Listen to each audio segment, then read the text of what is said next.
আমি সব বৌমা এমন এই কথা বলি না, বৌমা ভালো হোক এটাই চাই।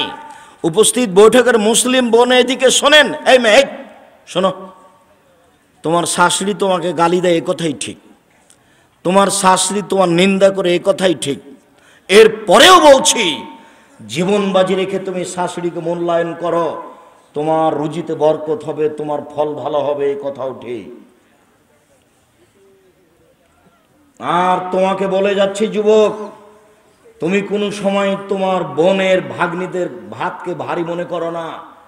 তোমার বউ কিন্তু বলছে বারবার, দেখো তোমার ভাগ্নি আছে, তোমার ভাগনা আছে, তোমার বোন আছে, তোমার বাপের দোস্ত আছে, কত মানুষ আছে, এত রান্না করা যাবে না, এই বলে তোমার বউ তোমাকে বলতে পারে। তুমি শোনো, একদিন আল্লাহ তোমার রুজি দিচ্ছিল শুধু তোমার হাতে, তারপর বিবাহ করলা, তোমার হাত দিয়ে এবার দুইজনের রুজি হলো, তোমার একটা ছেলে হলো, তোমার হাত দিয়ে তিনজনের রুজি হলো, একটা মেয়ে হলো, তোমার হাত দিয়ে চারজনের রুজি হলো, ভাগ্নে এসেছে 5 জনের রুজি হলো, ভাগ্নি এসেছে 6 জনের রুজি হলো, বোন এসেছে 7 জনের রুজি হলো, ভগ্নিপতি এসেছে 8 জনের রুজি হলো। তোমার হাত দিয়ে আল্লাহ ব্যবস্থা করছে, তুমি করো, আল্লাহ বরকত দিয়ে দিবে।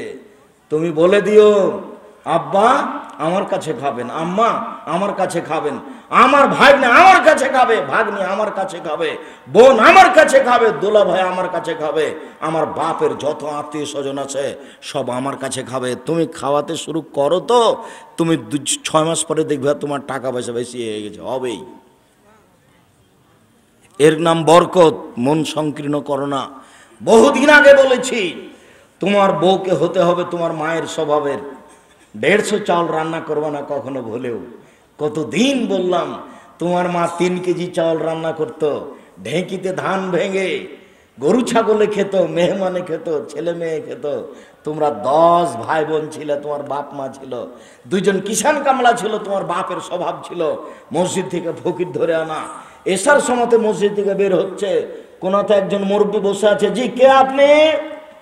আমি মুসাফির, বাড়ি কোথায়? ফরিদপুর ভাঙ্গা। দুপুরে রাতে খেয়েছেন? জি না, আমার সাথে চলেন। তো বাস, তোমার মা রেডি করে দিয়েছে খাওয়ার, কোনোদিন মন খারাপ করেনি। এখন জুদা হয়ে আছো, বউ নিয়ে 150 চাল রান্না করেছ, তখন মুসাফির নিয়ে বাড়ি গেছো বাপের স্বভাবে, তখন বউ ঝাঁকে, বুঝো না তুমি 150 চাল রান্না করেছি, হসু নাই তোমার মেহমান নিয়ে চলে এসেছ, মেহমান বাইরে খাওয়াই নিয়ে আসতে পারোনি। এখন পরের দিন তুমি দেখতে পাচ্ছ ওই যে একটা লোক বসে আছে, চুপচাপ চলে যাচ্ছ, কিছু বলতে পারো না, ধাক্কা খেয়েছো কালকে যে। নীতি পরিবর্তন করতে হবে, স্বভাব পরিবর্তন করতে হবে, আজকে স্বভাব পরিবর্তন করতে হবে তোমাকে, তোমার বউকে। আমি তোমার বউকে তালাক দিতে বলিনি, তবে যদি স্বভাব পরিবর্তন না করে বউ তালাক দিতে হবে, এ কথাই ঠিক। 150 চাউল রান্না করতে হবে না, হাফ কেজি 1 কেজি 3 কেজি চাউল রান্না করতে হবে। ছেলে মেয়ে খাবে, তোমরা খাবা, পশু প্রাণী খাবে, গরুতে খাবে রাতে, তবুও তুমি অল্প চাল রান্না করবে না, মানুষজন খাবে, মেহমান খাবে, ফকির মিসকিন খাবে। 3 দিন যদি বাড়িতে ফকির না আসে, তাহলে স্বামী স্ত্রী বলা বলি করবে, কি ব্যাপার, উপরে উলুট পালট হয়ে গেছে নাকি, ফকির নাই কেন, মিসকিন নাই কেন, মানুষ নাই কেন, মেহমান নাই কেন।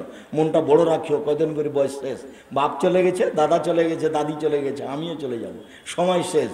মেহমানকে খাওয়াই যাও, ফকির মিসকিনকে খাওয়াও, 1 কাজে 3 নেকি।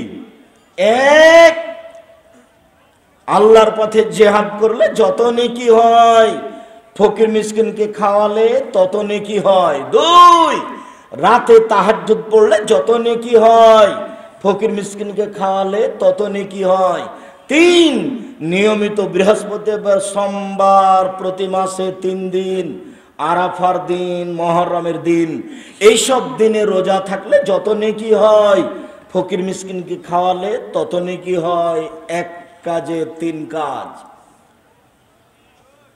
3টা কাজের বিনিময় বিশাল বিশাল বিশাল। 1, জিহাদ, বিনিময় জান্নাত। 2, রাতে তাহাজ্জুদ, বিনিময় জান্নাত। 3, কি বললাম, নফল সিয়াম, বিনিময় জান্নাত।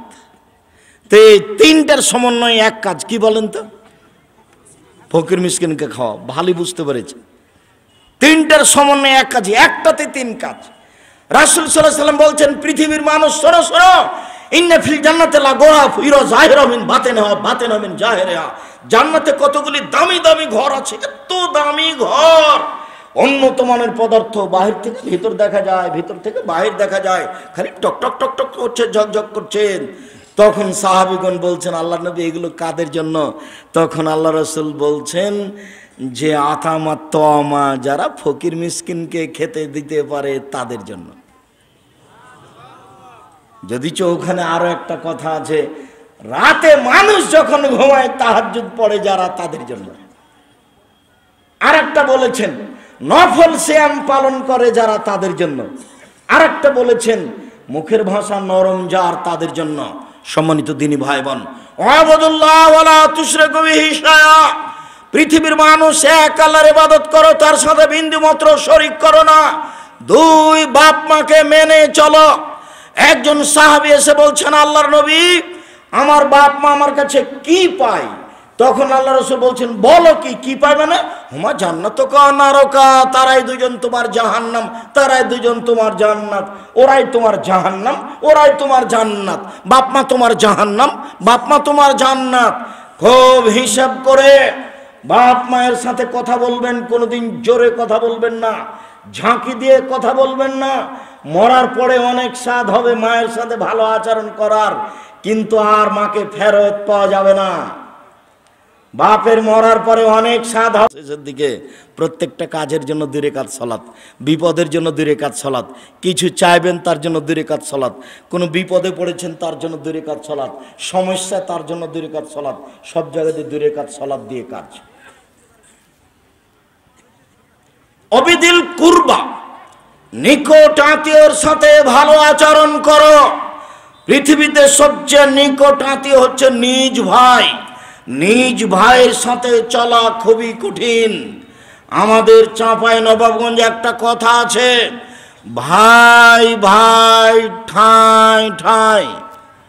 ভাই কিন্তু চাকরি করে আর একজনের ভাইয়ের ছেলে মেয়ে লালন পালন করে না স্বাভাবিকভাবে, বাপই লালন পালন করে। এক মায়ের 3 ছেলে, সবাই চাকরি করে, ভিন্ন ভিন্ন খায়, ছেলে মেয়ে নিয়ে বউ নিয়ে। এও চাকরি করে, ব্যবসা করে, ছেলে মেয়ে নিয়ে বউ নিয়ে খায়। এও উপার্জন করে, ছেলে মেয়ে নিয়ে বউ নিয়ে খায়। কেউ কারো খায় না। কয়দিন আগে সবাই মায়ের কাছে খাচ্ছিল। অবাক পৃথিবী। এখানে সমস্যা আছে, জমি ভাগ নিয়ে, জিনিস ভাগ নিয়ে। আমাদের গ্রামের এক লোক 2 ভাই মিলে মারামারি করতে করতে ঢেঁকি কাটা ভাগ করে নিয়েছে।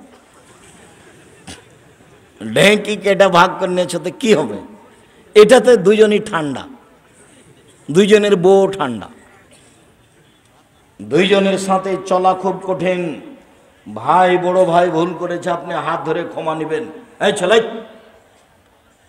ভুল তোমার বড় ভাই করেছে, তোমাকে হাত ধরে ক্ষমা নিতে হবে, এটাই নীতি। মুরব্বী আপনাকে বলছি, অনুরোধ, আপনার ছোট ভাই ভুল করেছে, আপনি হাত ধরে ক্ষমা নেবেন, এটাই ঠিক। যখন যে জেলাতে যাই, সেই জেলাতে দেখি প্রায় মানুষ আমার হাত ধরে ক্ষমা নেয়। ভাই মাফ করবেন, আপনাকে না বুঝে আমি অনেক কিছু বলেছিলাম। কি যে হয়, খালি নাকি বলে। আমি কোনোদিন ক্ষতি করিনি, আর ক্ষতি করার চেষ্টাও করি না। ঢাকা বিমানবন্দরে বসে আছে একটা লোক, চট করে পাশে এসে সালাম দিয়ে বলছে, আসসালামু আলাইকুম। কথা একটু নরম করে বললে হয় না? তা আমি বলছি যে নরম করে বললে হয় না, এজন্য তো বলছি। না হবে, নরম করে বললেও হবে। খুব জোরে বলছে, নরম করে বললে হবে না, এই জন্যই বলি। আবার বলছে নরম করে বলতে হবে, নরম করে বললেই হবে, এভাবে বলবেন কেন? তো আমি বলছি, এখন বিমানবন্দরে যারা আছে, এখন এই মুহূর্তে জরিপ করা হোক। আমি আব্দুর রাজ্জাক বিন ইউসুফ, আমার কথা বেশি মেনে চলছে। এই সংখ্যা যদি বেশি না হয়, বাংলাদেশে যত আলোচক আছে সবার চেয়ে যদি বেশি না হয়, আমি আজ থেকে আর বক্তব্য দেব না। তখন বলছে, আপনি ঠিক বলেছেন, আমি আপনার কথা মেনে চলি, কিন্তু আমার মনে সাধ হচ্ছিল কোনোদিন দেখা হলে একটু বলবো, তাই বললাম। আল্লাহর কসম, আমি জাতিকে ফাঁকি দিনি। আপনাকে আমি ফাঁকি দিয়ে আমি পরকাল হারাতে রাজি নই। আর বক্তব্য মিঠে কণ্ঠস্বরে করা যাবে না।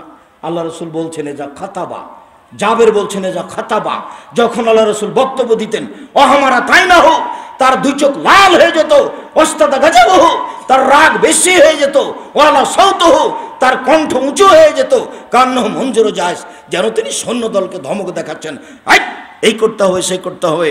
এটা ছিল তার বক্তব্যের গতি। কুমিল্লাতে একজন লোক পেশ করছে, উপস্থাপক একজন মাওলানাকে পেশ করছে বক্তব্যের জন্য, তখন বলছে এখন আপনাদের সামনে অমুক বক্তব্য দিবে। কি ব্যাপার,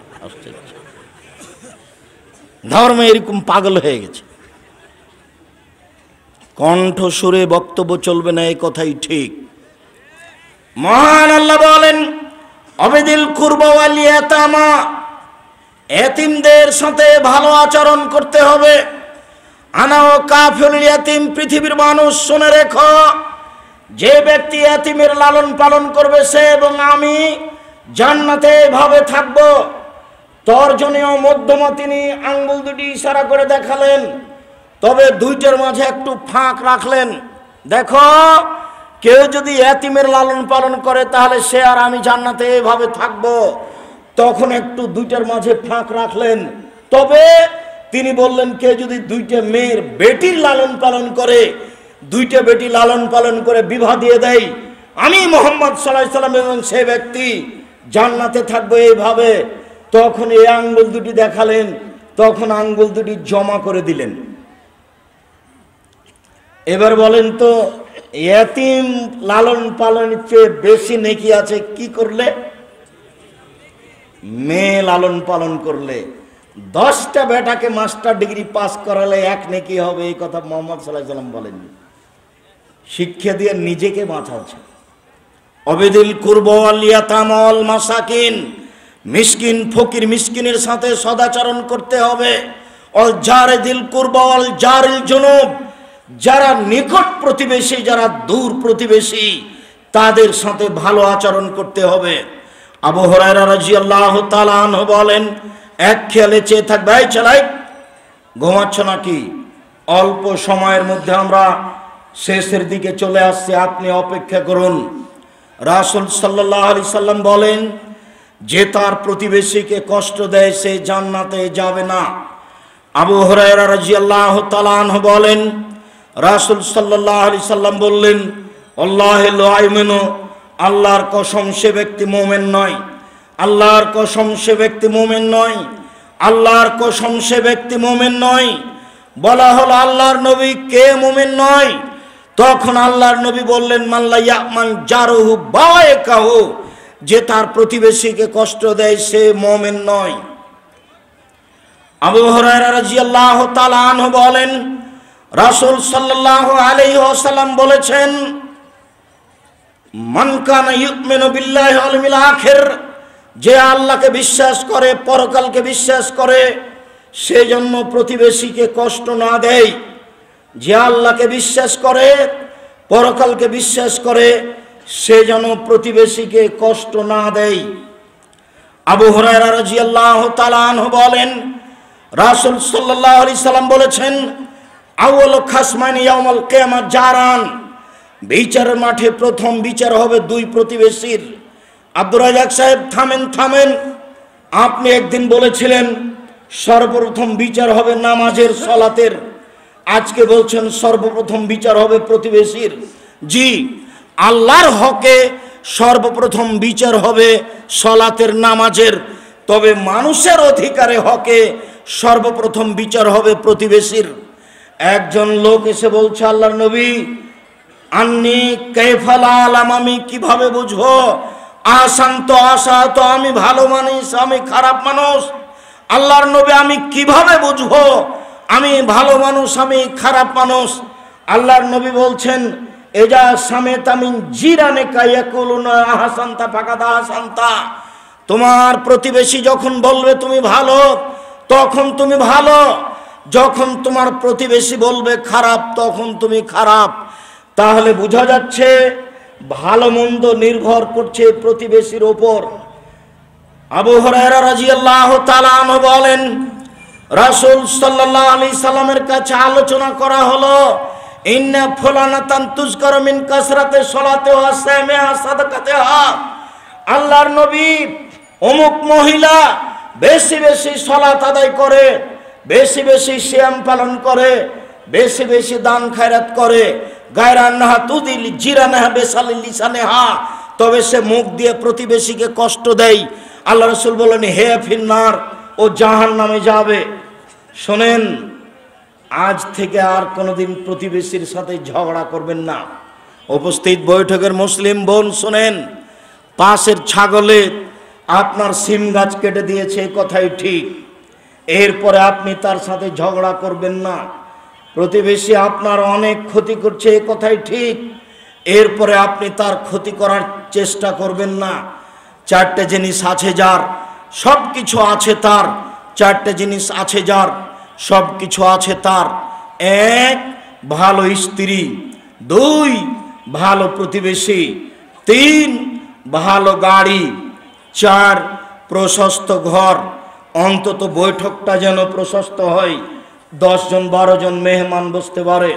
মর্মে সকল দিনী ভাই বোনকে প্রতিবেশীর সাথে ভালো আচরণ করার জন্য অনুরোধ জানাচ্ছি, অন্যথায় তাহাজ্জুদ পড়ার পরেও জাহান্নামে যেতে হবে। ভালো মানুষ সেই যে প্রতিবেশীর সাথে ভালো আচরণ করতে পারে। সম্মানিত দিনী ভাই বোন, আমরা আপনাদেরকে জরুরি কথা বলার ব্যাপারে বলছি। এই ছেলে থামো, আমি দোয়া পড়ি। মানুষের জীবনে সবচেয়ে জরুরি কাজ 5 ওয়াক্ত সালাত। মানুষের জীবনে সবচেয়ে জরুরি কাজ হালাল রুজি। মানুষের জীবনে সবচেয়ে জরুরি কাজ কোরআন তেলাওয়াত, অন্তত সূরা ইখলাস। সূরা ইখলাস 3 বার পড়লে কি হবে? একবার কোরআন মাজিদ পড়ার সমান নেকি হবে। আপনি ব্যাগ বকচা নেকিতে ভর্তি করে নেন, আল্লাহর অভাব নেই। মুখ বন্ধ করে থেকে কি হবে? 1 মিনিটে 3 বার সূরা ইখলাস পড়লেই একবার কোরআন মাজিদ পড়ার সমান নেকি হবে। আপনি চেষ্টা করুন। সাথে সাথে 2 জন যেখানে বসে আছে সেখানে বসবেন না। এক কওমুন মাহুম শায়াতুন কাদনাবিল বাকারে, এক শ্রেণীর মানুষ, তাদের হাতে থাকবে লাঠি গাভীর লেজের মতো, একদিক মোটা একদিক চিকন। এক শ্রেণীর মানুষের হাতে থাকবে লাঠি গাভীর লেজের মতো, একদিক মোটা একদিক চিকন। ইয়াজরুবু বিহান নাস, এ দিয়ে তারা মানুষকে মারবে, এরা জাহান্নামে যাবে। এরকম লাঠি থাকে প্রশাসনের লোকের হাতে, এইরকম লাঠি থাকে কলেজ বিশ্ববিদ্যালয়ে পড়ার নামে শয়তানি করে দাঙ্গাবাজি করে যারা, তাদের হাতে থাকে। এরকম লাঠি থাকে নির্বাচনের নামে দাম্ভিকতা দেখিয়ে জুয়াচুরি করে, দাঙ্গাবাজি করে, ধোঁকাবাজি করে, ক্ষমতা দেখিয়ে জুলুম করে, জুলুমবাজি করে, মানুষের প্রতি অত্যাচার চালিয়ে জমি দখল করে, বাড়ি দখল করে, জেল হাজতে যায়। এদের কাছে সেই লাঠি থাকে, এরা জাহান্নামে যাবে। 2, নিশাউন মহিলা, কাশে এতন কাপড় পরে থাকে, আর এতন উলঙ্গ। এই ছেলে, তোমরা যারা দায়িত্ব পালন করছো এই বাহিরে দাঁড়াও তো, নাহলে পর্দাটা খুলে দাও। এখানে বাহিরে দাঁড়াও, ওই মাথায় দাঁড়াও, ওইদিকে আসা বন্ধ করো, আসলে মুখ বন্ধ করো। ও তো নাগালের বাইরে আছে, মনে করছে যে আমার কথা তো কেউ শুনতে পায় না। আর হ্যাঁ হ্যাঁ করে চলে আসা ঢংটা তো আমরা বুঝতে পারছি। ওর তো কোনো হিসাব নেই, তো চা পান করতে গেছিল। ওর বিবেচনা আছে, ওর মানবতা আছে, ওর বোধোদয় আছে, ওর হিতাহিত জ্ঞান আছে যে আমি কথা বলছি একটু মুখ বন্ধ রাখি। ওর মানবতা আছে, হিতাহিত জ্ঞান আছে। এই ছেলে, যাও ওইদিকে, যাও ওইদিকে, খেয়াল করে যাও। ওই মাথায় থাকবা, একবারে শক্তিশালী হয়ে দাঁড়িয়ে থাকবা। দায়িত্ব পালন করছো, প্রোগ্রাম করেছো, তোমরা দায়িত্ব পালন করো, আমি করব। পরিস্থিতি কন্ট্রোল করার জন্য অন্তত 40 থেকে 50 জন যুবক ঠিক করবা। আজকে তো বক্তব্য আমরা শুনবো, তোমরা আমাদের ব্যবস্থা করে দিবা, তোমরাই তো জিম্মেদারি নিয়েছো। পাশে দোকানপাট বসিয়ে রেখেছো, দূরে দিবে 1 কিলোমিটার দূরে। মানুষ বেশি থাক, তাতে কি আছে, মানুষ দাঁড়িয়ে থাকবে। আজ তো আমরা তোমাদের সহযোগিতা করতে পারবো না, তোমরা আমাদের সহযোগিতা করবা। আমরা বক্তব্য শুনতে এসেছি অমুক গ্রাম থেকে অমুক গ্রাম থেকে, কত কষ্ট করে এসেছে, এসে দিকে হইচই হচ্ছে। সেটা হলো নিশাউন, মহিলা, কাশেয়াতুন, কাপড় পরে থাকা, আরিয়াতুল, উলঙ্গ। দেখো, মনে হচ্ছে আল্লাহর নবী তোমার বোনকে দেখে দেখে বলছে, মনে হচ্ছে যে আল্লাহর নবী তোমার বোনকে এইভাবে দেখে দেখে বলছেন। দেখো না, তার মুখের শব্দ দেখো, নিশাউন, মহিলা, কাশেয়াতুন, কাপড় পরে থাকে, আরিয়াতুন, উলঙ্গ। মিলছে না তোমার মার সাথে? এই যে দেখো তোমার মা ছোট ব্লাউজ পরে আছে, পেট দেখা যায়, পিঠ দেখা যায়, এই পর্যন্ত হাত দেখা যায়। এটা কি? আমি তো 20 বছর আগে বলেছি লম্বা হাতের ব্লাউজ পরতে হবে, এখনো তোমার মা ছোট ব্লাউজ পরে আছে। তোমার বাপের জন্য দায়ী, তোমার বাপ কাপুরুষ, তোমার বাপ কাপুরুষ, তোমার বাপ কাপুরুষ। আমি ছোট ব্লাউজ পরা যাবে না এই কথা বলিনি। ছোট ব্লাউজ কোনো ব্রেসিয়ার পরে থাক, ব্রেসিয়ার কোনো এমনিতেই থাক না কেন, যেখানে তার দেবর নাই, যেখানে তার ভাসুর নাই, সেখানে কিভাবে থাকবে সেটা তার ব্যাপার, তার স্বামীর ব্যাপার। যেখানে দেবর আছে, যেখানে ভাসুর আছে, যেখানে গ্রামবাসী আছে, সেখানে সে কিভাবে থাকতে পারে? লম্বা হাতের ব্লাউজ হতে হবে, যার হাত হবে কবজি পর্যন্ত, নিচের দিক কোমরের নিচে চলে যাবে, তার নাম পোশাক। আর যদি শাড়ি পরে, শাড়িও হারাম বলিনি, শাড়ি পরলে পায়জামা পরতে হবে, মোজা পরতে হবে। কেন? শাড়ি যদি পরে মোজা না পরে, তাহলে রিক্সার উপরে পা ওঠাতে হাঁটু পর্যন্ত পা খুলে যাবে। তোমাকে যে খারাপ লাগে না, তোমার বাপকে যে খারাপ লাগে না, কারোর কাছে যে আত্মমর্যাদা নেই, সবাই যে পশু প্রাণীর মতো দিন কাটাচ্ছে, কাউকে যে খারাপ লাগে না, বউ যে আস্কারা মাস্কারা মুখে চোখে লাগিয়ে ঘুরে বেড়াচ্ছে, একটুকু খারাপ লাগে না। কই আমাদের তো হাটে বাজারে না গিয়েও চলে, চলে তো। কোনো দিন আমরা হাটে বাজারে যাই না, আমাদের বাড়ি থেকে যাই না, চলে তো, আমরা বেঁচে আছি তো, মরে যাই না। লাইফ খোলেন জান্নাত, এরা জান্নাতে যাবে না। ওলা ইয়াজিদনা রিহা, এরা জান্নাতের গন্ধ পাবে না। ফাইনা রিহা লা তুজাদু মিন মাসিরাতি কাযা ওয়া কাযা, যে জান্নাতের গন্ধ 1 বছরের দূরত্ব পথ থেকে পাওয়া যায়, সেটাও সে পাবে না। এই হলো নারী। সম্মানিত দিনী বোন, আপনার জন্য জান্নাত সহজ এ কথাই ঠিক, তবে জাহান্নামও সহজ এ কথাও ঠিক। মহান আল্লাহ বলেন, ওয়াবুদুল্লাহ ওয়ালা তুশরিকু বিহি শাইআ, পৃথিবীর মানুষ এক আল্লাহর ইবাদত করো, তার সাথে বিন্দুমাত্র শরীক করো না। ভারত বাংলাদেশ শিরক দিয়ে পরিপূর্ণ, রাজশাহী বিভাগেও যথেষ্ট শিরক আছে। গরুকে লাথি মারা যায় না এই কথা বললে শিরক হয়। ঘরে কাক ডাকছে, কুটুম্ব আসতে পারে এ কথা বললেও শিরক হয়। হাত থেকে গিলাস পড়ে গেলে কেউ আসতে পারে এ কথা বললেও শিরক হয়। লোকটা মরে যাওয়ার পরে তার রূহ 40 দিন বাড়িতে ঘুরতে থাকে, ইচ্ছা মতো কথা বলে, এরকম বললেও শিরক হয়। সূর্য ডুবার সাথে সাথে ঘরে আলো বাতি জ্বালতে হবে, এটা হিন্দুদের নীতি, এই কাজ করলেও শিরক হয়। স্বামী মরার সাথে সাথে নাকফুল খুলে দিতে হবে, এ নীতিতেও শিরক হয়। স্বামী মারা গেছে 4 মাস 10 দিন সাজগোজ করতে পাবে না, নতুন পোশাক পরতে পাবে না, তার নাম শোক। মুসলমান শোক পালন করবে 3 দিন, আর স্বামী মারা গেলে স্ত্রী শোক পালন করবে কতদিন? 4 মাস 10 দিন। তো সে 4 মাস 10 দিন নতুন পোশাক পরতে পাবে না, সাজগোজ করতে পাবে না, কিন্তু নাকের ফুল খুলে দিতে হবে হাতে হাতে। এটা কে বলল? একই কথা। কুলাতে পা দেওয়া যায় না এই কথা বললেও শিরক হয়। চুলাতে পা লেগে গেলে অনেক কিছু হতে পারে এ কথা বললেও শিরক হয়। তুলসীর গাছ তুলে ফেলা যায় না এ কথা বললেও শিরক হয়। আমি কথা বলছিলাম, টিকটিকি টিকটিক করে উঠলো, বললাম ঠিক বলেছি, এ কথা বললেও শিরক হয়। জোড়া কলা খেলে জামা সন্তান হয়, জোড়া কলা খেলে যমজ সন্তান হয় এ কথা বললেও শিরক হয়। জুতা পায়ে দিয়ে ধানের উপরে হাঁটা যায় না, এই কথা বললেও শিরক হয়। বাচ্চা ছেলে মেয়ে জন্ম নিয়েছে, রাতে লোহা হাতে করে বের হতে হবে, নইলে বাচ্চাকে চোরাচন্নি পাখিতে ধরবে, এই কথা বললেও শিরক হয়। আতর ঘরকে লক্ষ্য করে মায়ের কাছে কত সেরেক আছে, দাদির কাছে কত সেরেক আছে, আল্লাহ ভালো জানেন। এই করো না সেই করো না। চন্দ্র সূর্য গ্রহণ লাগলে যেই মহিলার পেটে বাচ্চা আছে সে চলাচল করতে পাবে না, চুপচাপ শুয়ে থাকবে, কাজ করতে পাবে না, কিছু করলে ক্ষতি হবে। চন্দ্র সূর্য গ্রহণ লেগেছে এরকম কথা বললে শিরক হয়। জন্মদিবস পালন করলে শিরক হয়, মৃত্যু দিবস পালন করলে শিরক হয়, কোনো দিবস পালন করলে শিরক হয়।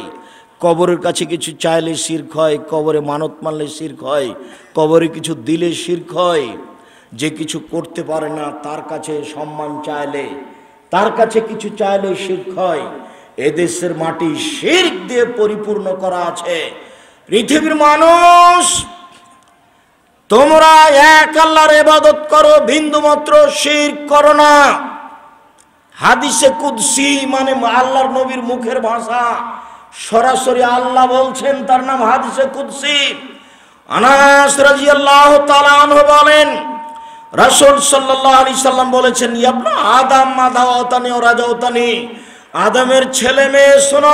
আল্লাহ বলছেন, ও আদমের ছেলে মেয়ে শোনো, তোমরা যেভাবে ডাকো আমি সেভাবে থাকি, তোমরা যেভাবে আশা পোষণ করো সেভাবে আমি পূর্ণ করে থাকি। আদমের ছেলে মেয়ে শোনো, রাত দিন তোমরা যেভাবে ডাকো আমাকে সেভাবে শুনি, যেভাবে আশা পোষণ করো সেভাবে আমি পূর্ণ করে থাকি। ফাস্তাগফিরতানি গাফারতু লাকা, তুমি আমার কাছে ক্ষমা চাও, তোমাকে আমি ক্ষমা করে দিব। আলামা কারামিন কালা উবালি, তোমার যত পাপ আছে সব ক্ষমা করে দিব। আমি পরোয়া করি না তুমি কত বড় পাপী, আমি পরোয়া করি না তুমি কত বড় পাপী, আমি পরোয়া করি না তুমি কত বড় পাপী। আদমের ছেলে মেয়ে শোনো, লাউ বালাগাত জুনুবুকানা সামায়ে, তোমাদের পাপ বেশি হতে হতে যদি আকাশে লেগে যায়, পাপ আর পাপ আকাশ জমিন পরিপূর্ণ হয়ে আছে, এরপরে যদি ক্ষমা চাও ক্ষমা করে দিব। আমি পরোয়া করি না তুমি কত বড় পাপী, আমি পরোয়া করি না তুমি কত বড় পাপী, আমি পরোয়া করি না তুমি কত বড় পাপী। আদমের ছেলে মেয়ে শোনো, এই দুই ভাষণ থাকলো পৃথিবীতে। বিচারের মাঠে যেদিন তোমরা আমার কাছে উপস্থিত হবে, আদমের ছেলে মেয়ে শোনো, সেই দিন আমি বলবো, লাআতাইতানি বিকুরাবিলার যে খাতায়া সুমা লাকিতানি লা তুশরিকু শায়া লাআতাইতাকা বিকুরাবিহা মাগফিরা। এই আদমের ছেলে মেয়ে শোনো, আজ কিয়ামতের মাঠে উঠেছো পাপ নিয়ে, পাপ আর পাপ, তোমাদের পাপ খালি আকাশ জমিনে পরিপূর্ণ হয়ে আছে। শোনো, যদি শিরক না থাকে আমি সব পাপ ক্ষমা করে দিলাম। তোমার যেই পরিমাণ পাপ আমার সেই পরিমাণ ক্ষমা, তোমার যেই পরিমাণ পাপ আমার সেই পরিমাণ ক্ষমা।